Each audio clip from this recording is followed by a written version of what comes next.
perspective of the philosophy of Nirvana in Theravada Buddhism in Sri Lanka. So, as we know, the concept is introduced by the Lord Gautam Buddha. And before the Lord Gautam Buddha, as we know, in the Vedic rules, they also found some liberation concept, liberation method to eradicate all the suffering of the life.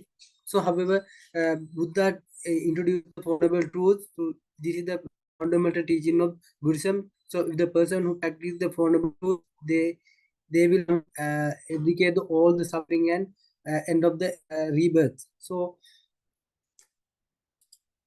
then, so Nibbana is in the Pali term, Nirvana. The Nirvana is the extinction, cessation, and cessation of rebirth and suffering.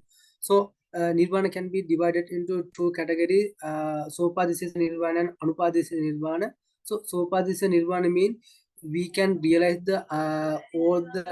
we can reduce all the suffering, all the unwholesome factors of our mind.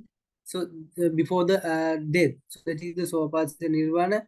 And Anupadisa Nirvana means we can realize the Dhamma, we can realize the truth of the world after the point of the death. So that is the different of the concept of Nirvana, two type of Nirvana.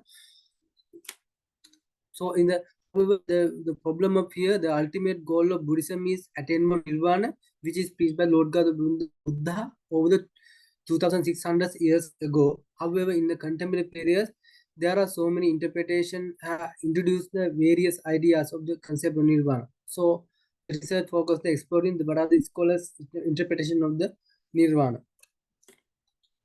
So, objective here investigate the scholars' exploration in various interpretation of the concept of Nirvana and analyze the Buddha's goal to examine Buddhist ultimate goal Nirvana and identify the contemporary practice of determine the practice and approach in the individual and cannot adopt today to work towards the attainment Nirvana based on the tradition teaching.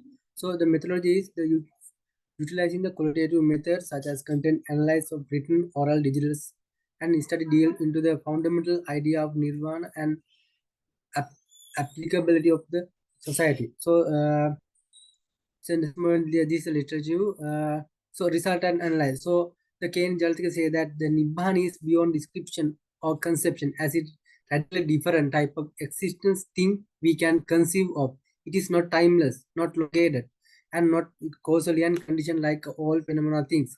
And he suggests that all human beings suffer from the mental distress until and Nirvana, highlighting the psychological impact of achieving this state. So David Kalpana, he mentioned that interpretation Nirvana primary as the cessation of suffering and extinction of the fire of desire, aversion, and ignorance. So then we move into the in the contemporary period, as we know, today there are so many methods introduced by the current monks, nuns, and scholars to attainment of Nirvana. So attainment of the liberation. So they practice the Anapanasati meditation, Maitri meditation, Kasina yoga, like that. But and someone practice the protect the five percept. So these are the not the Buddha teaching. Buddha basically Ekayano Ayamaggo Chattara Satipatthana. So only way of attainment Nirvana, attainment liberation is the practice of the Satipatthana. Satipatthana means the mindfulness of body. This involves a deep contemplation of the body in its various aspects, its postures, actions, and sensation. Second one is the Vedanupasana, mindfulness of feeling.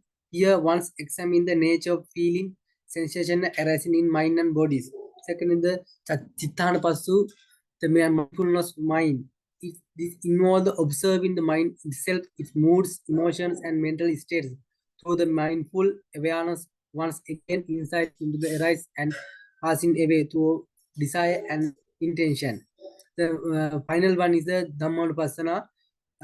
Iti ajjatam va dhamme dhammanupassi viharati. It means mindfulness of phenomena. This encompasses a profound contemplation of fundamental principle of existence as elucidated in Buddhist teaching, the Foundable Truth. So this is the Foundable teaching Buddha. So Nirvana. So in Buddha asked the Advaita, the fire in front of you that is extinguished, in which direction it did go, east, south, west, or north.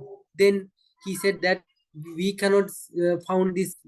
Then, like that, Buddha said that after realize the Dhamma, realize the Nirvana, we cannot, after death, we cannot found the person. So then again, so when then the Rahula Samyutta Sutta Buddha said that the liberation lie in the relinquishing attachment of sense, ear, eye, nose, and touch, and body and mind. All the people have uh, attachment of these six things. But when what happened when we are attachment of these six